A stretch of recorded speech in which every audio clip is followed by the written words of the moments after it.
Halo, sekarang saya akan menjelaskan cara pendaftaran Simpel KLHK yang baru Speed 2024. Ya, kita klik di Google Simpel KLHK.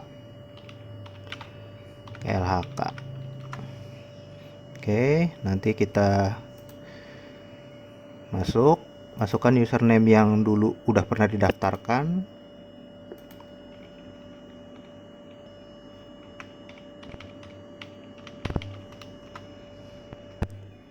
Nah, setelah masuk kita klik speed nih, speed ya, nih yang warna merah, speed. Nah, kita ini udah nggak menggunakan yang ini lagi, tapi kita ke atas yang ada kayak gambar peniti ini di atas sebelah kanan atas, ini kita klik.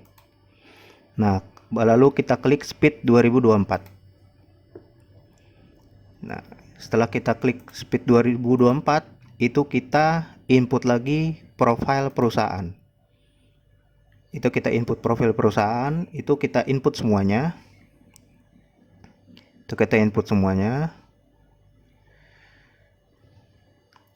Ini sediakan NIB dan SPPL ya, karena SPPL untuk jenis dokumen. Nih,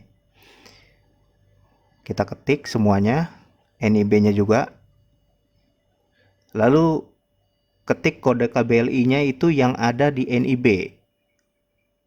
Atau di SPPL ada kode KBLI kan. Nah, itu kita klik, itu kita ketik semua yang berhubungan dengan kliniknya atau apoteknya, tentang limbah infeksius atau obat farmasi yang udah kadaluarsa. Ini untuk klinik dan apotek ya, atau rumah sakit. Nah, sesudah itu ketik semuanya, lengkapi semuanya. Yang terutama ada yang gambar bintangnya ini, yaitu wajib ya. Nah, ini petanya bikin.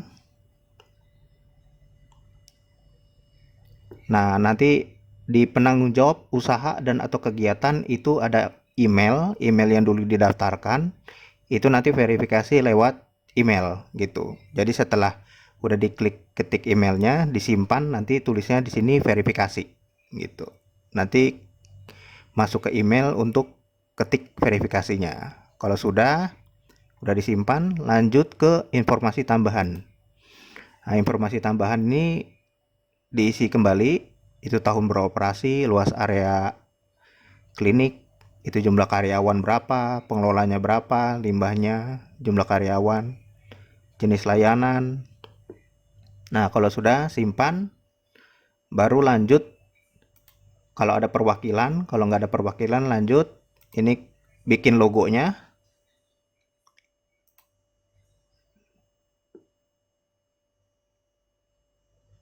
Nah, kalau sudah, lanjut ke limbah B3. Limbah B3, pendaftaran limbah B3. Nah, di saat pendaftaran limbah B3, kita ketik satu-satu jenis limbahnya apa aja yang di klinik itu. Itu biasanya A3371, itu tentang limbah klinis memiliki karakteristik infeksius. Ini A3371 satu-satu dulu. Di sini kita contohkan ya, A3371. Baru karakteristiknya dipilih, itu infeksius. Itu kemasan itu kita pilih, biasanya kan pada pakai plastik ya, plastik kardus gitu tuh. Kita bikin di sini, boleh ini plastik atau plastik yang ini. Lalu jumlah itu dalam setahun kita pukul rata aja, contoh 1000 ton per tahun gitu aja. Nanti kegiatan sumbernya dipilih, itu dari kegiatan utama atau klinik utama. Ini kepemilikan cold storage.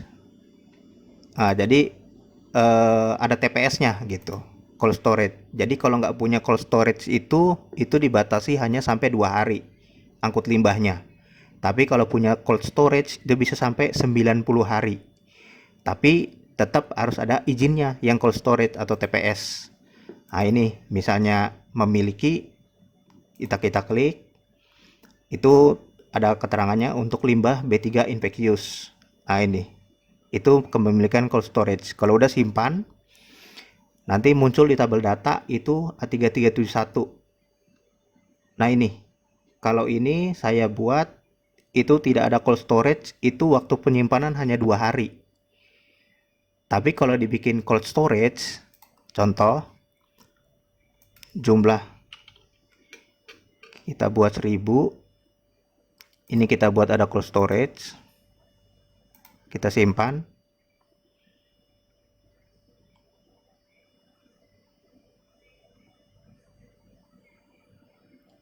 Di tabel data, nah ini nanti jadi 90 hari kalau ada cold storage. Kalau nggak ada cold storage, ya 2 hari maksimal limbahnya. Karena kita tidak memiliki, ya berarti hanya waktu 90 hari gitu.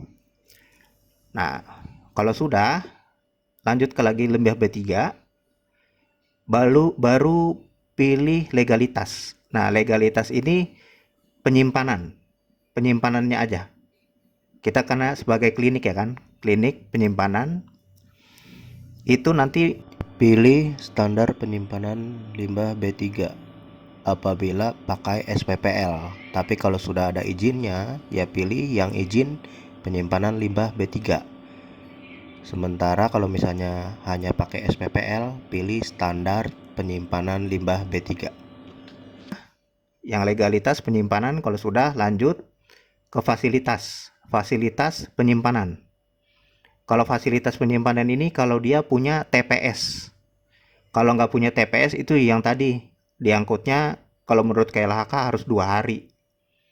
Jadi tiap 2 hari harus diangkut, tiap 2 hari harus diangkut. Tapi kalau pemiliki TPS itu 90 hari. Tapi dengan syarat punya cold storage atau kayak freezer begitu. Ah gitu. Nanti masukkan izinnya, izin dari cold storage atau TPS-nya itu masukkan nama fasilitas itu bebas mau namain apa. TPS. Nah, ini jenis fasilitas, bentuknya apa? TPS-nya bangunan atau cold storage. Nah, gitu. Itu dipilih ya. Nah, kalau sudah, itu lanjut ke penghasil limbah B3. Penghasil limbah B3. Habis dari penghasil limbah B3 itu kita, karena kita klinik, itu kita kan buangnya ke ngasih barangnya kita ke pengangkut. Nah, kita pilih koneksi pengangkut. Nah, ini kita klikkan nama perusahaan pengangkutnya siapa. Kebetulan kita di sini namanya Mangundirjo. Mangundirjo. Ah, ini ada. Itu kita klik. Nanti muncul seperti begini. Nah, nanti setelah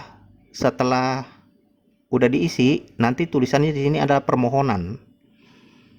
Nanti hubungi perusahaan Mangundirjo untuk minta diterima. Karena kalau nggak dibikin diterima begini, ini nggak bisa lanjut. Nah, ini sampai diterima, sampai muncul diterima. Nah, setelah limbah B3 yang penghasil ke pengangkut, sekarang penghasil ke pengelola. Nah, kebetulan penghasil pengelola kita adalah Wahana Pamunah Limbah Industri. Nah, ini. Jangan salah ya, gitu. Nah, ini tabel data. Kalau sudah disimpan, klik tabel data nanti. Nah, kalau ini belum di approve. Nah, ini masih permohonan. Ini apabila sudah diterima. Dan kalau sudah diterima, nanti klik yang warna biru yang tulisan kontrak. Nanti di situ upload perjanjian kerjasamanya. Semua baru kita bisa lanjut kalau misalnya nanti ada limbahnya berikutnya ke pencatatan dihasilkan. Nah, pencatatan dihasilkan itu kita ketik limbahnya kita apa, misalnya A331 itu limbah medis biasa. Nah, itu kita ini kemasannya udah otomatis. Nah, itu tanggal berapa kita dihasilkan. Misalnya mau mau terakhir pas diangkut itu kita ngisi, ya kita isi tanggalnya. Nah, jumlah limbah B3-nya ini seperti biasa yang kayak tahun lalu juga sama. Nah, ini apakah dilakukan penyimpanan, melakukan penyimpanan nggak gitu. Kalau misalnya nggak disimpan, kita klik nggak disimpan. Kalau disimpan itu nanti diarahkan ke TPS tadi, TPS. Nah, pada saat disimpan nanti diarahkan ke TPS. Nah, kalau sudah nanti muncul begini. Nah, ini sisanya masih 0, itu lanjut ke, habis dari situ nanti lanjut ke pencatatan. Kalau nanti disimpan berarti klik penyimpanan, kalau nggak disimpan tadi langsung. Nah, nanti muncul di sini datanya. Kalau yang disimpan. Baru lanjut ke pencatatan rencana pengangkutan. Nah, ini kita pilih limbahnya. Limbahnya tanggal berapa waktu kita diangkut itu limbahnya gitu. Tanggal berapa. Nah, nanti kalau sudah dicari, nah nanti muncul di sini. Muncul di sini. Kalau salah ya bisa dihapus, bikin ulang lagi.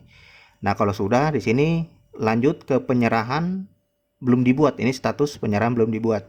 Nah, ini penghasil limbah B3, pencatatan penyerahan pengelolaan. Nah, karena pengelolaan kita ke WPLI gitu. Kita klik di sini. Ini tanggalnya berapa? Yang tadi limbah tadi kita cari. Nah, pada saat kita cari, ini scroll ke bawah, baru lengkapi data penyerahan. Nah, ini di checklist dulu ya limbahnya. Nah, kalau sudah, ini kita pilih, kita mau ke pengolahan kan. Nah, kita pilih pengolahan limbah B3.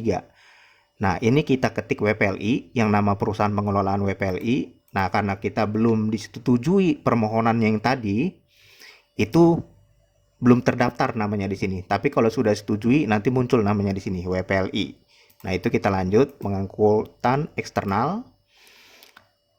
Itu moda pengangkutan suatu moda. Kalau multimoda itu maksudnya adalah angkutannya ada lewat darat, ada lewat laut gitu. Karena kita hanya lewat satu angkutan darat, satu moda. Kita pilih angkutan darat. Nah, ini pengangkut sama dengan pengelola itu tidak. Nah, itu kita cari. Nah, setelah kita cari, nanti kita ketik di nama perusahaan pengangkutnya ini adalah PT Mangundirjo Sentosa. Nah, yang di pengelolaan ini adalah PT Wahana Pamunah Limbah Industri. Udah, kalau sudah simpan. Ah, udah selesai sampai situ. Terima kasih.